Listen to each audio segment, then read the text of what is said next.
you come from, we welcome you. Whomever you love, we welcome you. Whoever you are, we welcome you. Wherever you come from, we welcome you. Whomever you love, we welcome you. Whoever you are, we welcome you. Wherever you come from, we welcome you. Whomever you love, we welcome you. Whoever you are, we welcome you. Wherever you come from, we welcome you. Whoever you love, we welcome you. Whoever you are, we welcome you.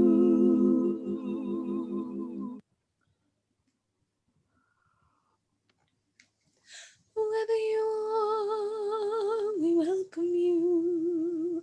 Wherever you come from, we welcome you.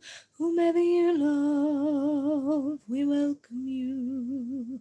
Whoever you are, we welcome you.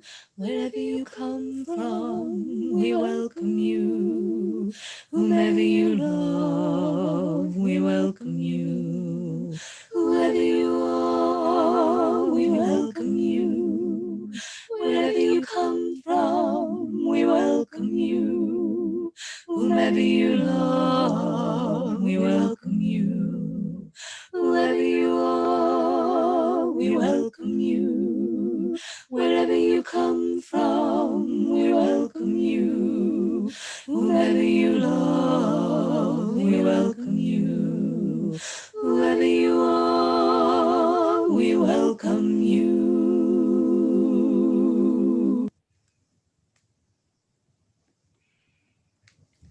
Whoever you are, we welcome you. Wherever you come from, we welcome you. Whomever you love, we welcome you. Whoever you are, we welcome you. Wherever you come from, we welcome you. Whomever you love, we welcome you. Whoever you are, we welcome you. Wherever you come from, we welcome you. Whomever you love, we welcome you. Whoever you are, we welcome you. Wherever you come from, we welcome you. Whomever you love, we welcome you. Whoever you are, we welcome you.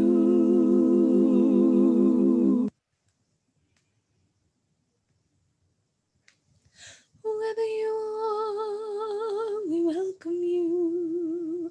Wherever you come from, we welcome you. Whomever you love, we welcome you. Whoever you are, we welcome you. Wherever you come from, we welcome you. Whomever you love, we welcome you. Whoever you are, we welcome you. Wherever you come from, we welcome you. Whomever you love, we welcome you. Whoever you are, we welcome you. Wherever you come from, we welcome you. Whomever you love, we welcome you. Whoever you are, we welcome you.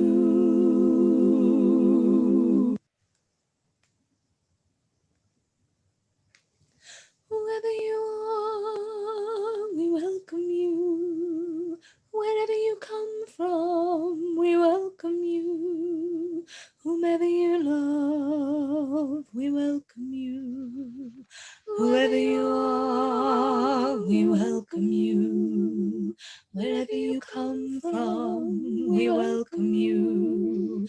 Whomever you love, we welcome you. Whoever you are,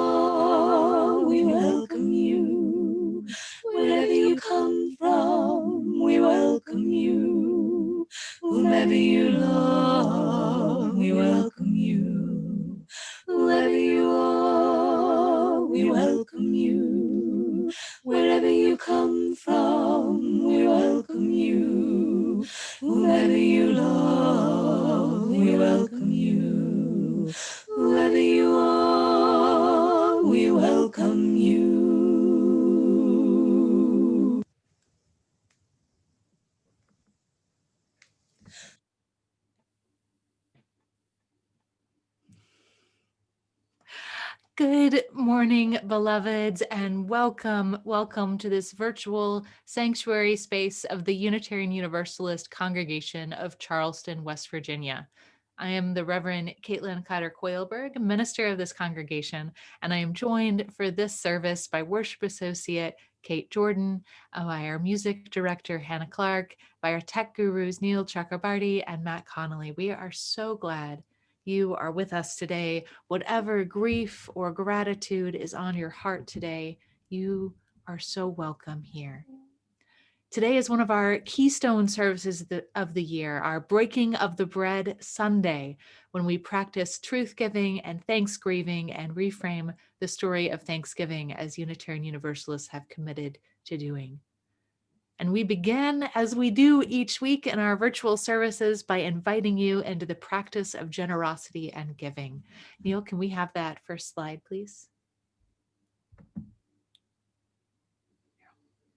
So your generous donations make the difference. Your donations are what allow our scrappy little congregation to continue living into our mission of building beloved community and creating more justice in our neighborhood and beyond. So please take a moment now, pull out your checkbook and an envelope to mail your contributions in, or pull up your PayPal account on your phone, or you can give through our website.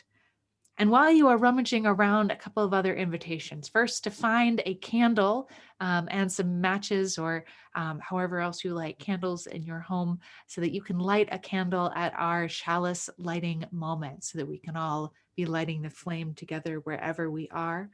And I invite you to find a piece of bread because it's Breaking Bread Sunday. So go ahead and take this minute, if you would, to run over to your kitchen and grab a piece of bread. That can be whatever kind of bread or baked good you have, right? It can be a slice of sandwich bread. That's what I have. I have a slice of sourdough or a gluten-free cracker or a muffin or a Pop-Tart or a Cheez-It, whatever you have.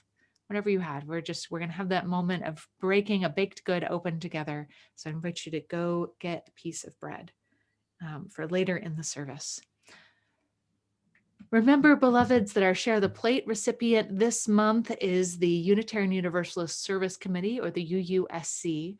Some of you joined Reverend Laura of the UUSC for a service last week, and we'll be talking more about the history of that great organization next week in our usual virtual service.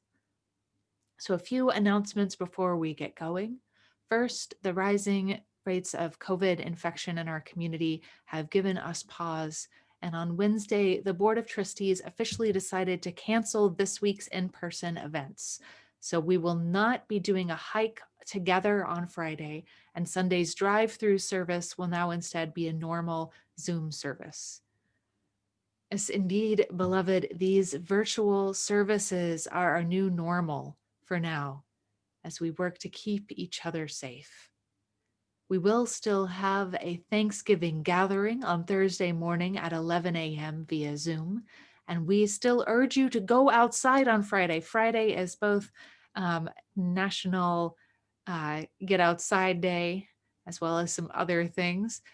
So go outside on Friday and then share your pictures of your socially distant outdoor events with us.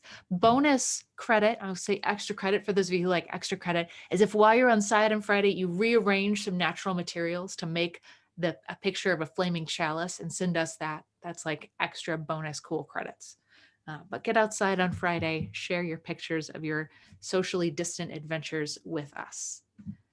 And now, beloveds, I invite you to join us in our time of greeting. So I invite you to move into gallery view if you are on Zoom, and if you're comfortable turning on your camera for a minute so we can wave hello to each other.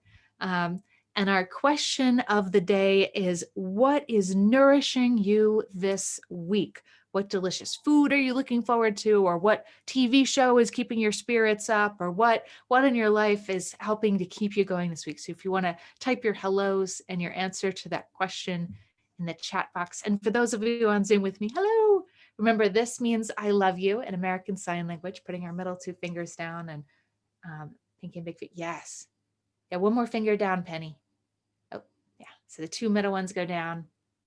I know it's a little tricky. You've got it. Perfect. Yes. This is I love you. Or we can hug each other by putting our hands over our chests like this.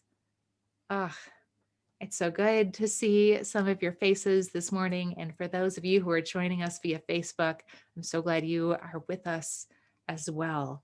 I'm so grateful for you all this morning. Getting to be your minister nourishes me, that's for sure. And I know I'm looking forward to doing some different Thanksgiving things this week, but still finding some deliciousness. Deviled eggs and pumpkin pie. Schitt's Creek is giving laughs and joy to Beth. Yes, I'm almost finished, and I don't know what we'll do when we're done. National Geographic's reboot of The Right Stuff. Ooh, I've not seen that yet. I love that. I've been watching a lot of like behind the scenes and nice shows. The Presence of Audrey, yes, and visits with Grad Girl Austin. I think we all continue to find joy and nourishment in the knowledge that our congregational administrator, Sarah Stone, has had her baby and that all are doing well. Hello, Jean. I'm so glad that you all are with us today. And at this time, I'm going to move us into our opening words. So Kate is going to offer us opening words.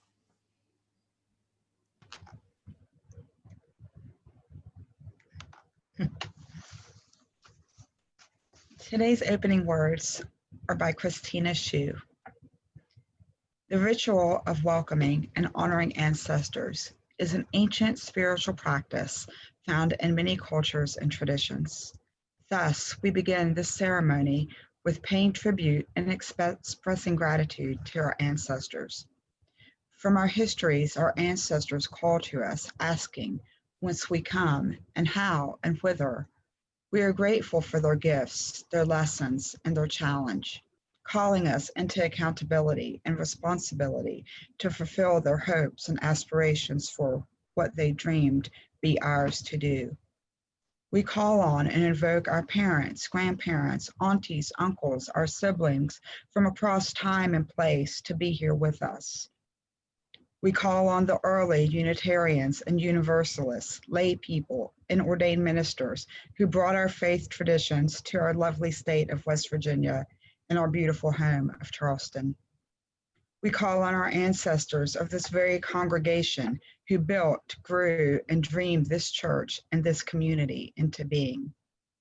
We call on those who represent peoples of our various neighborhoods, those who strove to build beloved community representing diverse cultures and traditions, including the indigenous people of different tribes. We call upon activist ancestors, those who struggled for justice, freedom, and liberation of all people, who challenge us to honor the fullness of each and every human being. We especially lift up those who battled the racism and oppression right here in Charleston, which is still alive today. They ask us to join the ongoing struggle to make the city whole. We call upon and honor the beauty of the earth, this particular part of creation that this church ministers in, the majestic Appalachian Mountains, the Kanawha and Elk River, the exquisiteness of so many kept forests in our region that offer up an interconnectedness to nature and to the history of the land itself. Now, we ask you to call your mind and own particular ancestors, family roots, spiritual mentors, and guides. Each one of us brings into the room our own network of people and places. May our ancestors guide us on our way.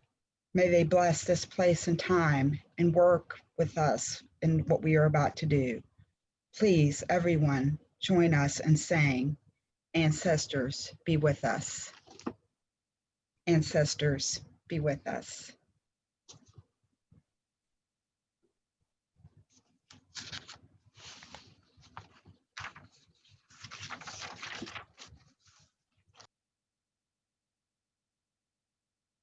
For each child that's born, a morning star rises and sings to the universe who we are. For each child that's born, a morning star rises and sings to the universe who we are. Oh, for each child that's born, a morning star rises and sings to the universe who we are. Oh, for each child that's born, a morning star rises and sings to the universe who we are. We are our grandmother's friends, and we are our grandfather's dreamings, and we are the breath of our ancestors. We are the spirit of God. We are mothers of courage, fathers of time, daughters of dust, and the sons of great visions. We're sisters of mercy, brothers of love, lovers of light, and the builders of nations. We're seekers of truth, keepers of faith, makers of peace, and the wisdom of ages. We are our grandmother's prayers. We are our grandfather's dreamings, and we are the birth of our ancestors. We are the spirit of God. We are mothers of courage, fathers of time, daughters of dust, and the sons of great visions. We're sisters of mercy, brothers of love, lovers of light, and the builders of nations. We're seekers of truth and keepers of faith. We are makers of peace and the wisdom of ages. We are our grandmother's prayers. We are our grandfather's dreamings, and we are the birth of our ancestors. We are the spirit of God. We are our grandmother's prayers, and we are our grandfather's dreamings. We are the breath of our ancestors. We are the spirit of God. For each child that's born, a morning star rises and sings to the universe who we are. For each child that's born, a morning star rises and sings to the universe who we are. We are one.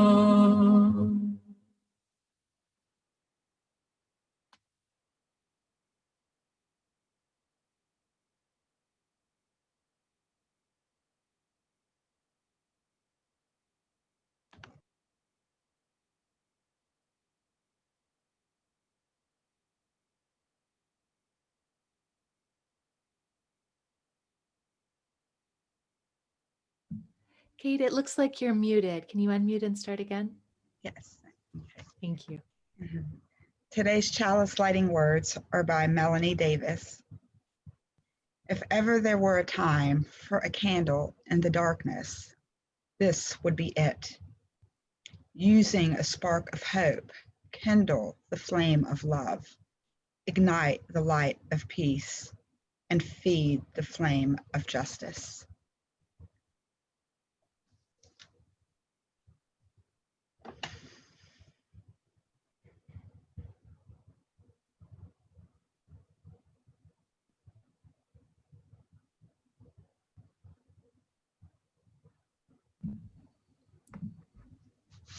So, beloveds, one of the things I want us to hold in mind today is that we are on stolen land. Those of us who are of European descent, especially on this turtle island, we call North America. And specifically, the land where I sit today was once the territory of the Osage, the Shawnee, the Yuchi, the Cherokee, and others.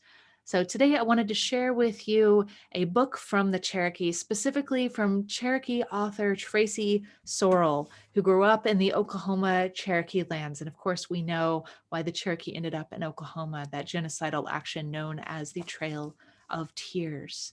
And I wanted to share with you a book instead of a story for all ages, because I also wanted to encourage you to go and seek out more books like this. I watched some interviews with Tracy Sorrell this week, and she wrote this book in part because she wanted to remind us all that Indigenous Americans are still alive and among us, and give us a modern storybook by an Indigenous First Nations Native American author. So this book is, it says, "We are grateful." Oh, and this is the word, I have my pronunciation in front of me. Ojaliha Liga means we are grateful in Cherokee. And that's one of the cool things, of course, about the Cherokee language, is that it has been written down. So in this cool book she wrote, everywhere it's written, she has the English translation, the kind of in our English script, and then also in the Cherokee script. And then she wrote down how to pronounce all of the words. So there's a bunch of really cool books like this for readers of all ages that just came out.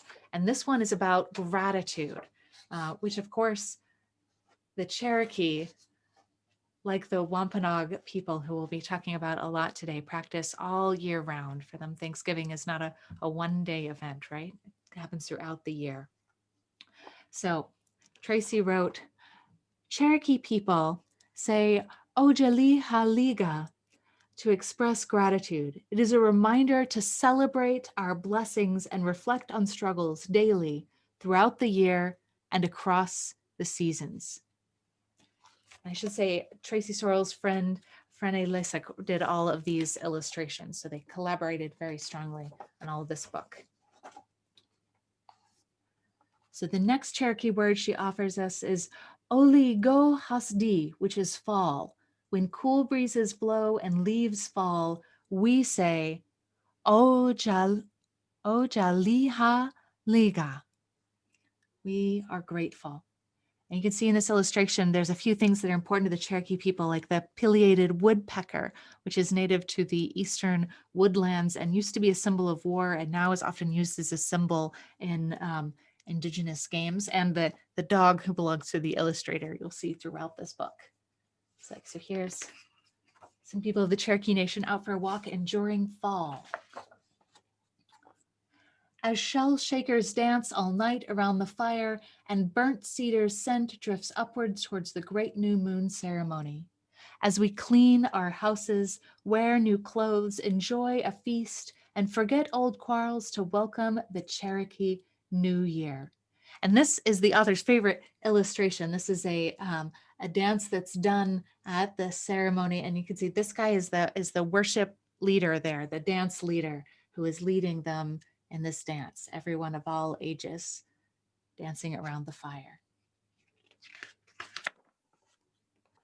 While we collect buckbrush and honeysuckle to weave baskets, to remember our ancestors who suffered hardship and loss on the trail of tears, and of hope as our Elisa, that's the word for grandmother, is Elisa, cradles the newest member of the family and reveals his Cherokee name. And that's what Tracy Sorrell's children call their grandmother, is Elisi, grandmother. You can kind of see there. So you see she wrote out. So that's what it looks like in Cherokee. And that's how we pronounce it. And books like this are important, of course, because Indigenous languages are alive and well. And it's important that we support our Indigenous siblings in keeping their languages and traditions alive, when for so long to speak Cherokee language was illegal, right? As it was illegal to practice Indigenous religious traditions into the 1970s. So the next word she gave us is gola, or winter. So as bears sleep deep and snow blankets the ground, we say Ojaliha Liga. It's winter. While elders share stories and we savor buttery bean bread and steamy hominy soup, when we feed our animals and bird friends, as older children teach the younger ones how to make corn husk dolls and play cane flutes.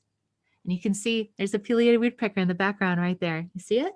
And here's the author's cat making trouble with some yarn right there. So the illustrator's cat. You can also, I love it. You can also see that her cat and dog making trouble around the table. I bet some of you will have that trouble this week, right? Cats and dogs making trouble around the table. While we gather to remember an uncle who has passed on, as men cuddle babies and sing traditional lullabies in Jaliga, Cherokee. So that's the name for Cherokee language, is Jaliga, which looks like that in Cherokee.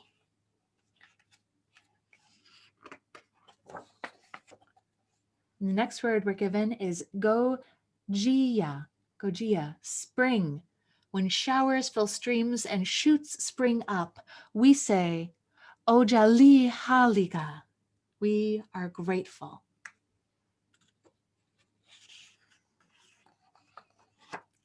While men sing, asking for thunder and lightning's protection of the emerging sprouts that women tend, as we gather wild onions, spring's first food, and serve them with hen's egg, as we practice patience to sew pucker toe moccasins and coil clay to build beautiful pots.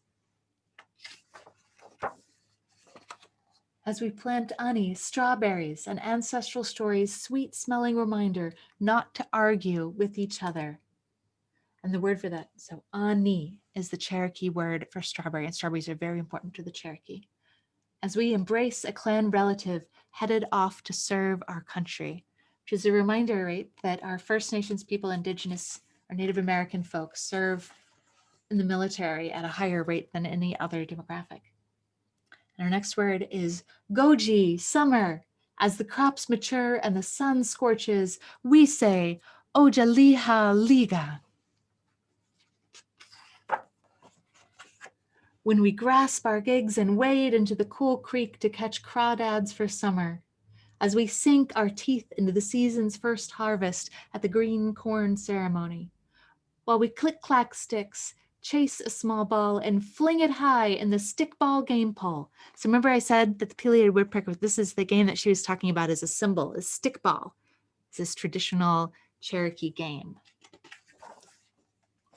When we recall the ancestors' sacrifices to preserve our way of life, to celebrate, here's our next new word, Nulista Nigdula, history, and listen to our tribal leaders speak at Cherokee National Holiday. Every day, every season, Ojalihe Liga, we are grateful.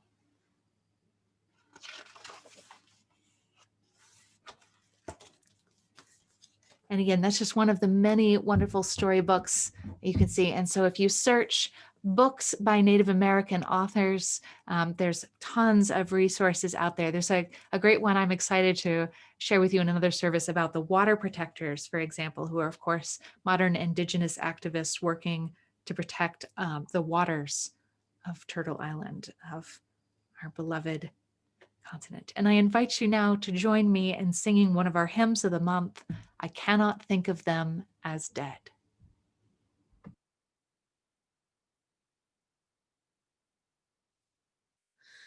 I cannot think of them as dead who walk with me no more along the path of life. Tread, they are but gone before.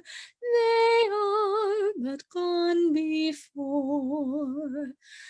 And still their silent ministry within my heart has place, as when on earth they walked with me and met me face to face, and met me face to face. Their lives are made forever mine, what they to me have been has left henceforth its seal and sign engraven deep within, engraven deep within. Mine are they by an ownership, nor time nor death can free. For God has given to love to keep its own eternally, its own eternally.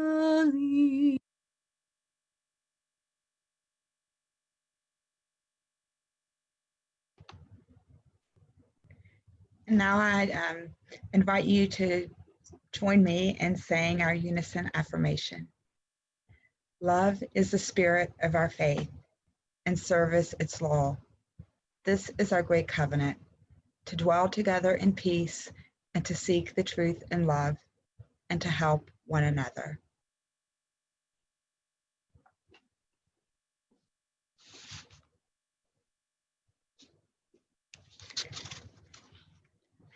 Okay. Today, for our reading, it's a hodgepodge of things. There's a lot to talk about.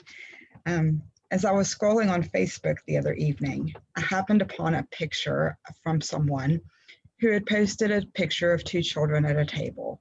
And I didn't look at the photo for very long, so I don't really recall all the details, but the children were smiling and happy and wearing construction paper-made headdresses. Obviously, it was some sort of school celebration. I scrolled on and I didn't think much of the picture, and as I said, I really can't recall much else about it. But then when I started thinking about today's reflection, and then I happened upon various readings that Reverend Caitlin shared with me and research, later I thought of that photo and I thought, those kids are happy and they're sweet and it's not their fault, but there is something wrong with that picture. They are being taught the wrong story. So I read a lot of stuff in regard to today and some things I knew, some things I didn't know. One of the things that I read was a reading by an author named Christina Nobis, and she discussed what she calls the whitewashing of history and her organization of something that she calls truth giving. And it was a wonderful article. And if you're interested, I'm sure Reverend Caitlin or myself can share that article with you. But just again, basically that theme of the appropriation of Native American themes, and that I remember doing those things in school, that it was a very common, the week before Thanksgiving, oh, let's get out the construction paper, let's make pilgrims and Indians, and it was innocent, and it wasn't, at the time, I remember there was nothing, quote, wrong with it, just like the picture I saw of the children on Facebook. In their minds, there's nothing wrong with what they're doing. But as we become more educated people, as we become a more sensitive, empathetic people, there is something a little bit wrong with it. And so again, in doing research today and whatnot, I happened upon let me just switch my screen here. This was a business resolution put together by the fellowship, Unitarian Fellowship, not just our fellowship, but all Unitarian Universalists, back in 2016. And again, there's a whole lot more history and discussion that goes into what makes it a business resolution. But for a minute, just to think about what the word resolution is, we're getting ready to come upon the New Year's. So a lot of times, a lot of people, New Year's resolution, what does it mean to make a resolution? And so I looked that word up, and the word resolution means a firm decision to do or not do something, according to Merriam-Webster. And their other definition, which I don't really like, but again, it was listed as number 2, was the quality of being determined or resolute. So that's what they list the definition of resolution as. And I think we all probably have in some ways our own definitions of what it means to make a resolution. So again, the Unitarians came up with this business resolution. And in my mind, that it's as I read it and I thought about it and I thought about what was being considered here, it was, this is what we're coming up with as a way to help sort of try to fix things, amend things, heal things. And so it reads very business-like, but try to stay with me as I kind of go through this and gain some meaning from these words. So again, it's Thanksgiving Day Reconsidered 2016 Business Resolution. Whereas the year 2020 marks the 400th anniversary of the arrival of the ship, quote, Mayflower, in the region now known as the New England, and whereas concern has been expressed by Native American tribal leaders, by human rights advocates, by environmental justice advocates, and by others about the celebration of the 400th anniversary of the colonization of New England, and whereas several of the New England congregations that were established during the 1600s continue today as the Unitarian Universalist congregations, and noting the role of Unitarian Universalists in developing the holiday that is known as the American Thanksgiving Day, and noting the desire of Unitarian Universalists to work for peace and justice for all the world's people. Therefore, be it resolved that this General Assembly encourages all Unitarian Universalists to enter a time of education, careful reflection, and healing during the year 2016 through 2021, and that special attention be given to the suffering and dignity and loss that Native people have suffered since the early 1600s, and be it further resolved that this General Assembly asks the President of the United Universalist Association to report to the 2017 General Assembly on national, tribal, and congregational plans for both the 400th anniversary of the, quote, Mayflower Voyage and the 400th anniversary of the First Harvest Festival in Plymouth Colony.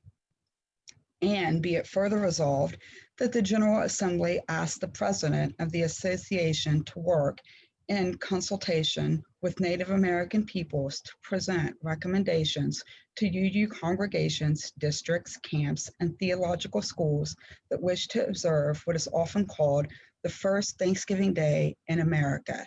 And be it finally resolved that we encourage the Unitarian Universalists to work with all the religious groups that trace the religious roots to the Pilgrims and the Puritans. When we confront the past that we share with others, we ask for wisdom with charity, and we try to better understand the people and the environment of the 1600s. To prepare for the future, we must make peace with our past. And as we approach the Plymouth Colony quincentennial dates, we ask for religious education programs that acknowledge the radical Reformation and the religious dissenters and separatists of the 1600s. The story of religious dissenters and separatists is part of our Unitarian Universalist story, and their influence is still with us. We ask for religious education programs that honor and respect the spiritual wisdom of Indigenous people, including the Wampanoag tribal nations of Mashpee, Massachusetts, who first met the Pilgrims. We ask for all UU congregations across the United States of America to enter into a dialogue with the local Native people in their areas about the Thanksgiving holiday and its history. In today's world, we know that we are part of an interdependent web of all existence. With this awareness in mind, we ask for a time of truth and reconciliation for all Americans, including the Native people, during the years of 2016 to 2021. So I really enjoyed reading that, and I like how the affirmation that's there. And obviously, the General Assembly is going to have some new work to do as 2021 approaches. But that leaves you with some education and again, some thoughts as we progress through our service on what today is about and future gatherings as we think of Thanksgiving and Thanksgrieving.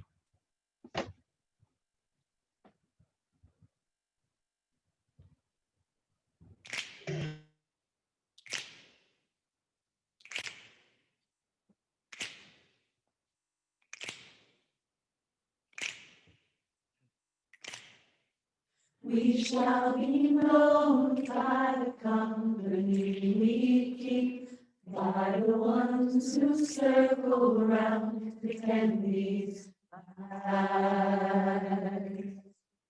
We shall be known by the ones who sow and reap the seeds of change alive from deep within the earth. It is time now, that we run. It is time we lead ourselves into the web. It's time now.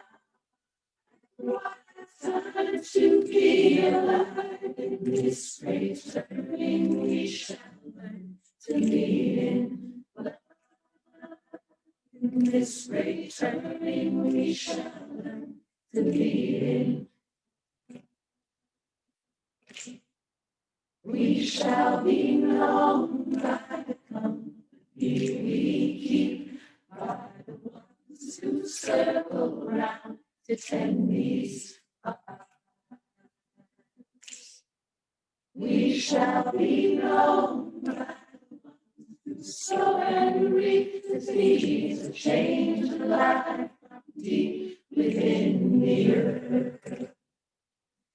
It is time now.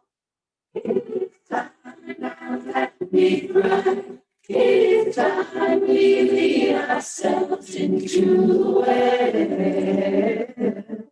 It is time now. Time to be alive in this great turning. We shall learn to lead in love. In this great turning, we shall learn to lead in love. In this great turning, we shall learn to lead in love. In this great turning, we shall learn to lead in love.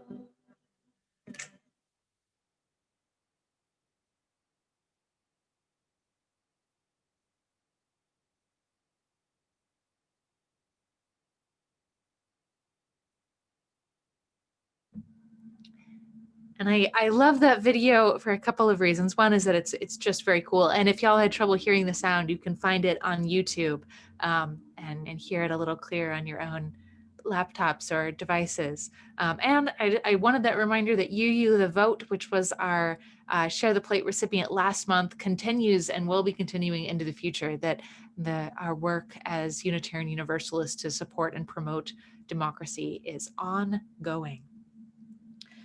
So now I invite you into our yearly ritual of bread breaking. So if you don't have a piece of bread yet, now is the time to run into the kitchen and find a piece of bread or a cracker. You can grab a gluten-free cracker or a Pop-Tart or whatever baked good you have available, a muffin, a croissant, something baked.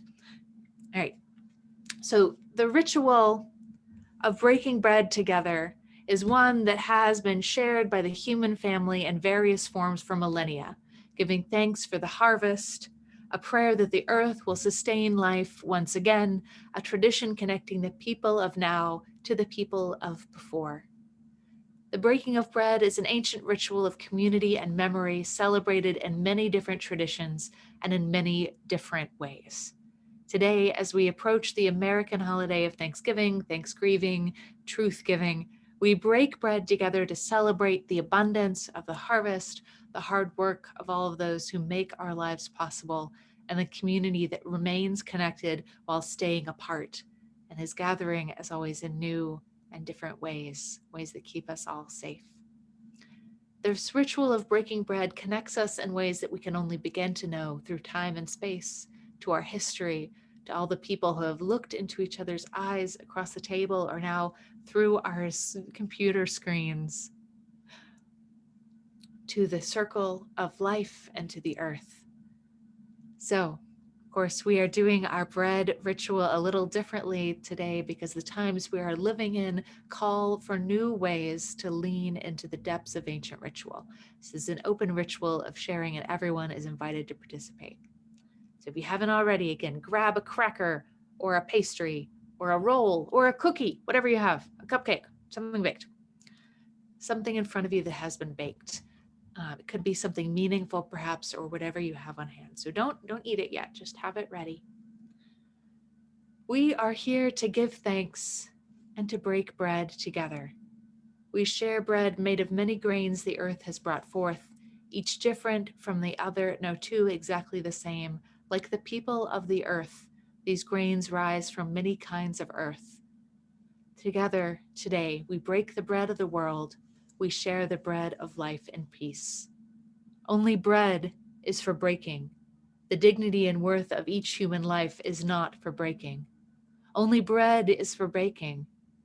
The bonds of love and community are not for breaking. Only bread is for the breaking. Our right to seek the truth and freedom without harming anyone is not for breaking. Only bread is for the breaking. Our faith in the truth of justice and the power of compassion is not for breaking. Only bread is for the breaking. Our spirits are not for breaking, not now, not ever. So in the moment, our bell will chime, and I have brought here from our sanctuary our bowl chime.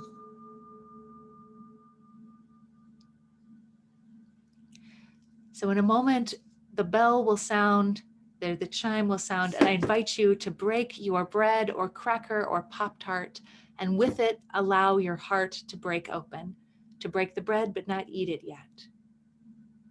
To hold the broken bread and notice what wells up in your broken heart in this moment, in this week, in this month, in this year. And in our shared silence after we have broken our bread, I invite a word or phrase to come to you that gives voice to some of the grief, fear, pain, or suffering in your heart. And if you wish, as that word wells up, to go ahead and type it in the chat box, but not press send yet, you can do that. So as this bell rings, enter with me into a time of breaking the bread and shared silence.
So what word or phrase came to you of the grief, pain, or suffering that is on your heart today? Type that word into your chat if you are with us on Zoom or on Facebook.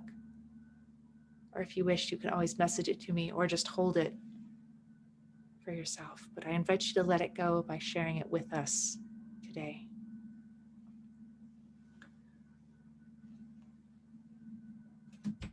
Separation for how long? Worry, letting go.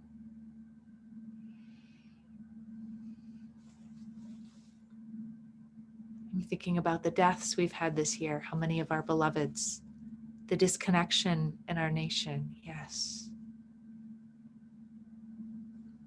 So much that we grieve. Sadness, yes, there's so much sadness.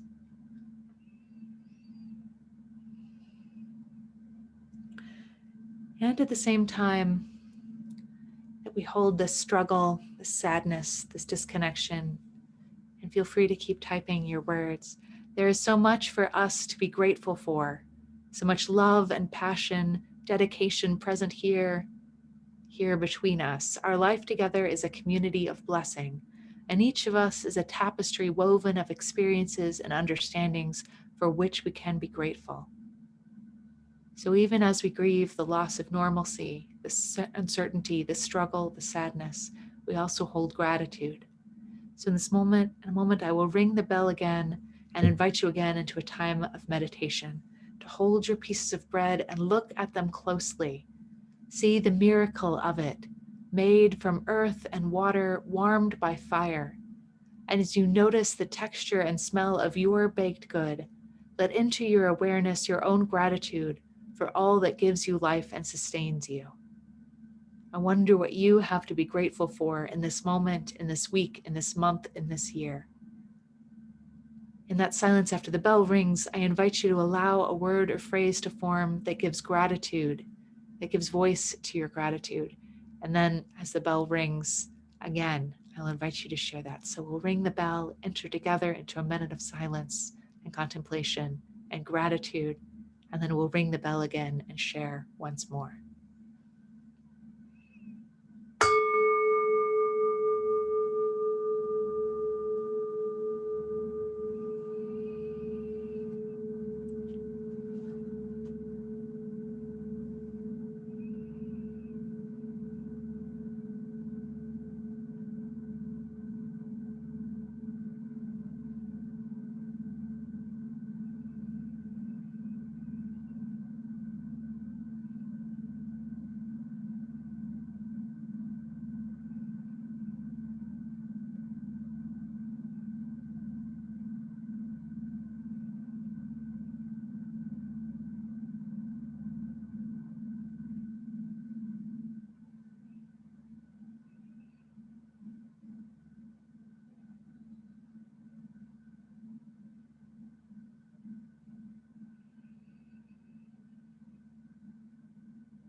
What are you grateful for, dear ones? What word or phrase of gratitude welled up in your heart in that moment?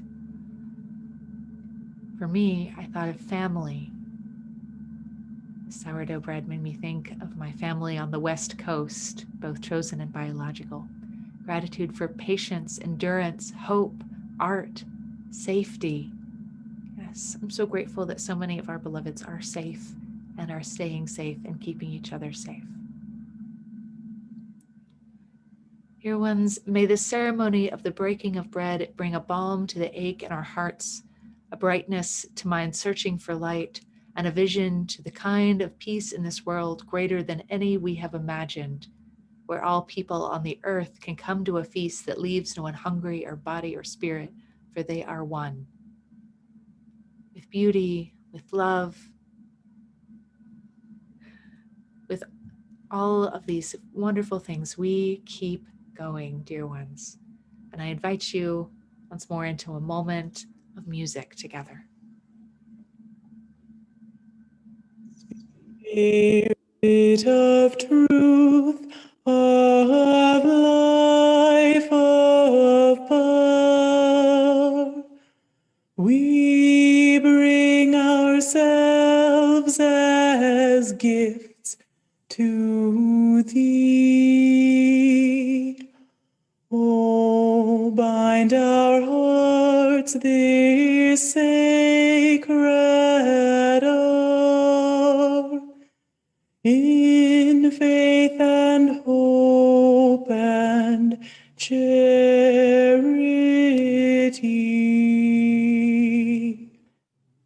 Spirit of truth, of life, of power, we bring ourselves as gifts to thee.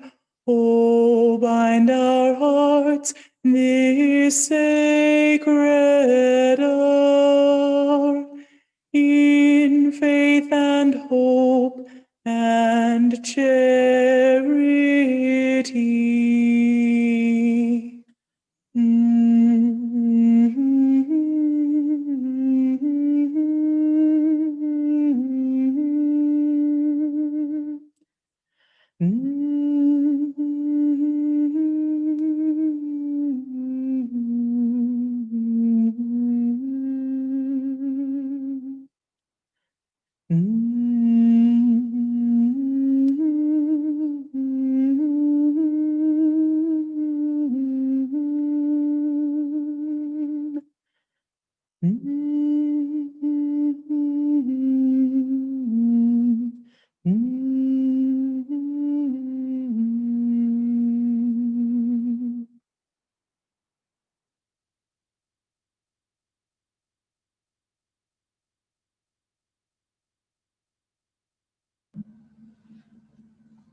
And as we do each week, we light our candle for those affected by COVID-19, which is all of us, and some of us more than others.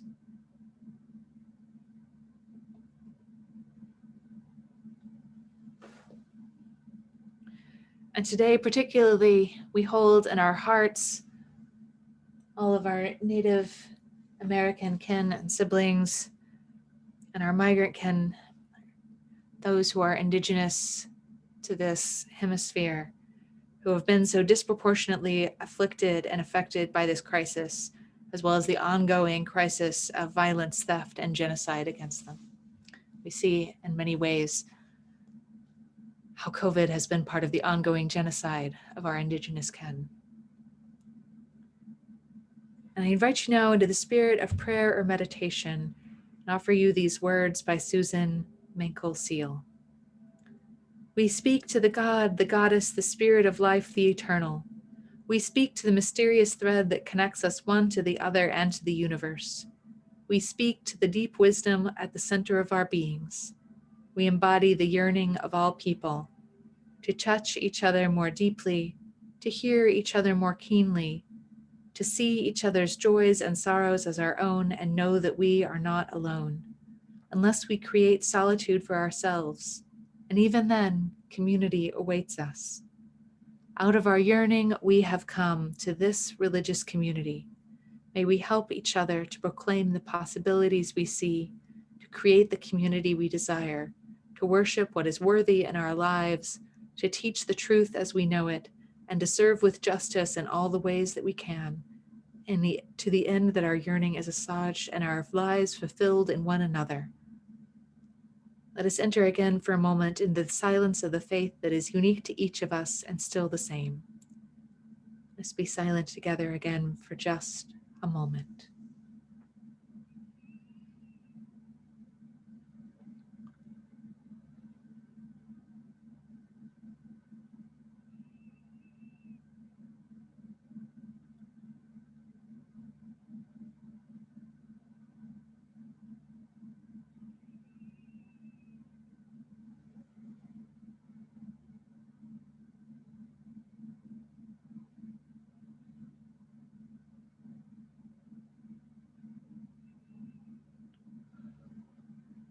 Now, please join me in our meditative hymn.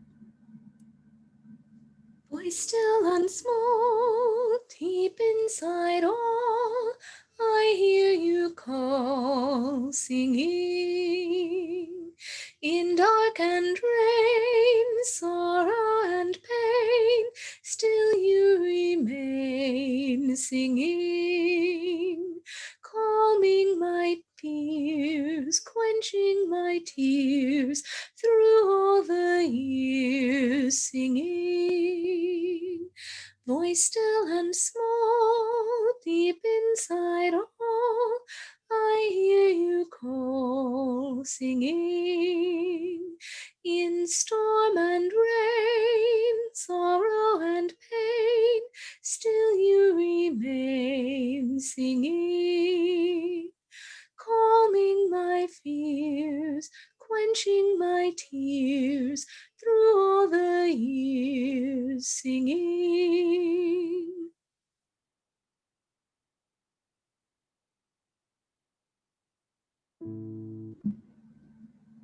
And I'm actually going to ask that we skip this next video in the interest of time.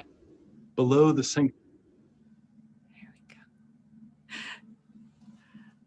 Beloveds, 400 years ago, as Kate talked about when she read that beautiful business resolution from 2016, 400 years ago, our religious ancestors, the Puritans, landed on these shores looking for religious freedom, the story goes, or fleeing the apparently terrifying threat of Presbyterianism, or following a theology of conquest and domination. The untruths, the false myth of Thanksgiving is told about those people, these people, our people, the Puritans who became the Congregationalists and the Unitarians.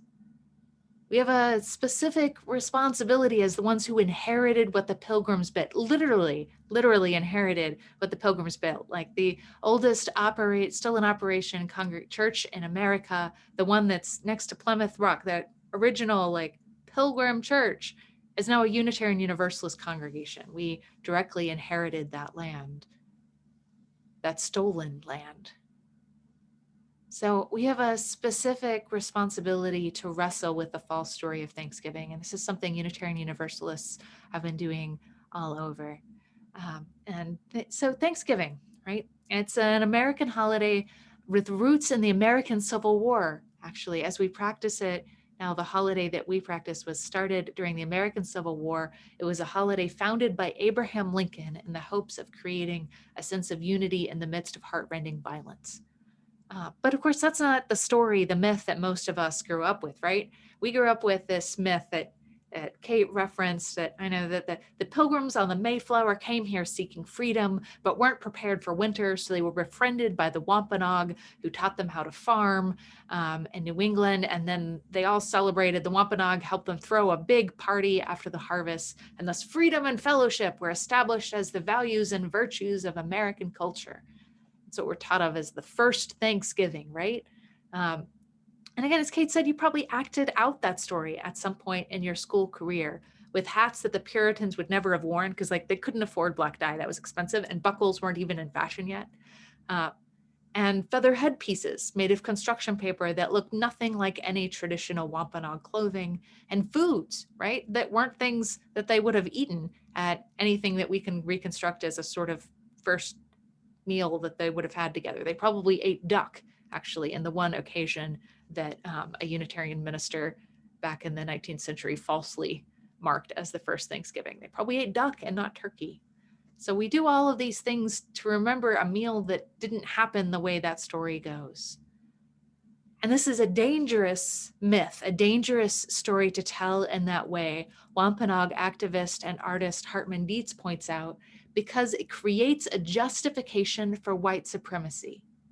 That this idea that the Wampanoag gave a meal to this new nation as represented by the Pilgrims to survive, and then disappeared into the ether of history and have no present or future, right? Because when we tell the story, it was like, oh, well, the Wampanoag back then. And we don't talk, when we tell that story, about the Wampanoag now very often. Instead, we tell this story as if this magical moment that happened of generosity, and then the Wampanoag disappear from the story. And in that, we get this idea that Indigenous people ceded the right to their lands and aren't entitled to dignity and respect or livelihood or to their lands.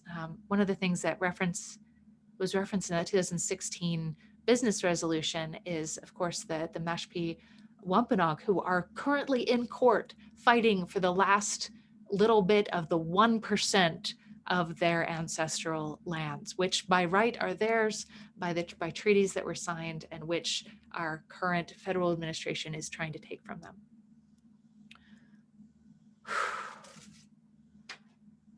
We remember this week that in Plymouth, Massachusetts, there is a rock with a plaque on it that marks the landing spot of the Pilgrims, the religious ancestors of modern-day Unitarian Universalism, the colonizers whose settlement kicked off 400 years of violent colonization. And we remember that there is another plaque further from the sea that reads, "Since 1970, Native Americans have gathered at noon in Coles Hill in Plymouth to commemorate a national day of mourning on the U.S. Thanksgiving holiday. Many Native Americans do not celebrate the arrival of the Pilgrims and other European settlers. To them, Thanksgiving Day is a reminder of the genocide of millions of their people, the theft of their lands, and the relentless assault on their culture. Participants in a national day of mourning honor Native ancestors and the struggles of Native peoples to survive today.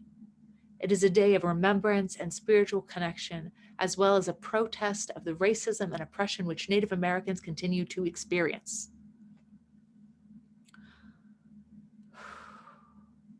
The racism and oppression which Native Americans continue to experience. This year is the 400th anniversary of the arrival of those colonizing settlers and the 50th anniversary of the Day of Mourning tradition.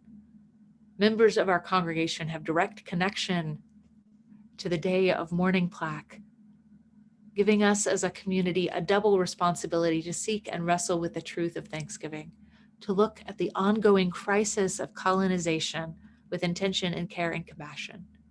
As Hartman Dietz reminded us this week in his reflection during the Unitarian Universalist Association's Harvest the Power Reframing Thanksgiving service, which, by the way, you should super watch. I thought about doing like a special service just to make you all watch it today, but I did put it on our Facebook page. I put the link, and I will email out the link to that service as well. It's marvelous. You must watch it. So that service happened this week, and I was really inspired in particular by what Hartman Dietz had to say. He points out that colonization is an ongoing process, not just something that happened, it is something that is happening.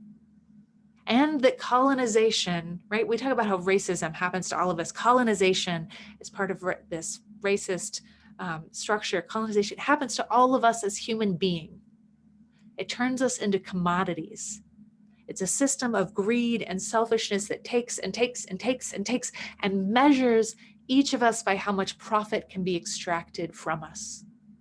We all need liberation from the systems of colonization, as well as the systems of white supremacy, Christian supremacy, systems that privilege some, but ultimately cause harm to all and to our parent earth. The false narratives of domination, of supremacy, of exceptionalism that fuel colonialism are baked into who we are as Unitarian Universalists. And of course, they go back a lot further than the Pilgrims, right? One of the other things that we of Unitarian Universalists have been refuting is the doctrine of discovery that became Catholic law 600 years ago and is still cited in modern court cases in taking away rights and lands and dignity from Indigenous Americans. Even our beloved dead Ruth, the righteous, notorious Ruth Bader Ginsburg, quoted the doctrine of discovery and taking away rights from Native Americans. This is not something that happened long ago. It's something happening now, colonization. These false narratives are still at work today, as our UUA president, the Reverend Susan Frederick Gray, pointed out in that same service this week. These narratives are key to the dehumanization and exploitation of Indigenous people, Black people, all people of color, migrants and immigrants, transgender people, gay and lesbian and bisexual people, disabled people, and women. Right? And I hold up that this week in particular, we are holding our transgender colleagues and our Two-Spirit, Ken, especially in love this week as we marked on the 20th Transgender Day of Remembrance, and as this week as we celebrate our transgender Ken. No one is unharmed by these narratives, although they do not impact us all equally. As Reverend Frederick Gray points out, these narratives, these harmful myths, separate us from each other and our shared humanity, our interconnected web of all existence. When we break our hearts open to truth, to compassion, we begin to break into these false and harmful narratives. We break the bread of who we are in ways that nourish and liberate all of us. We begin to heal ourselves and each other. This is the work of liberation, of love, justice, truth, to break apart the narratives hurting us all, to break open our hearts again and again to the truths, the uncomfortable truths we need to wrestle with, to the possibility of a great turning towards a better future. It matters what stories we tell and how we tell them. Beloveds, in this season of heartbreak and loss, in this time of pandemic and division, we can still continue the work to dismantle harmful lies and systems of oppression and domination, and offer each other, as Reverend Frederick Gray puts it, a more powerful yes. Yes to the power and beauty of interconnected and interdependent life and the practices of hope and joy and curiosity and compassion.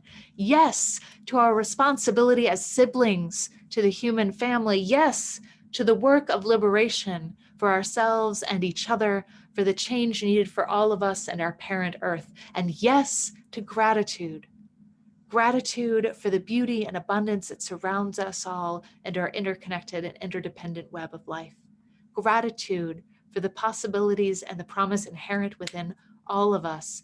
Gratitude for the opportunities we have to grow our capacity for courage, compassion, solidarity, and justice, liberation, and humility.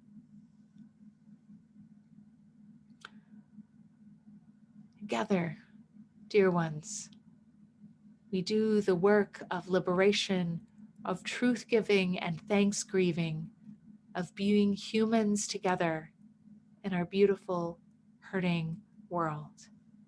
Please join me in our final hymn of the month, We Are Not Our Own, which is 317 in our big hymnal.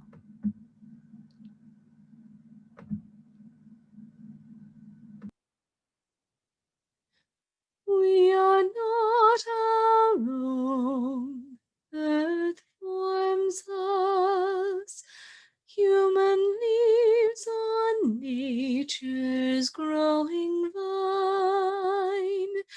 Fruit of many generations. Seeds of life divine. We are not alone. Earth names us, past and present, peoples near and far, family and friends and strangers. Show us who we are. Therefore let us make thanksgiving, and with justice willing and aware, give to earth and all things living liturgies of care. Let us be a house of welcome, living stone upholding living stone, gladly showing all our neighbors we are not our own.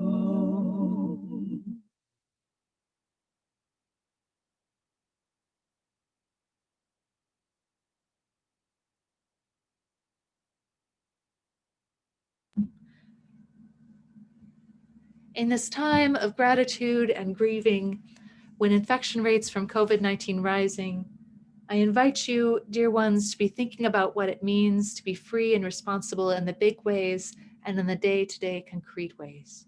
Consider what risks you are taking or thinking of taking, and I invite you to scale them back as you are able.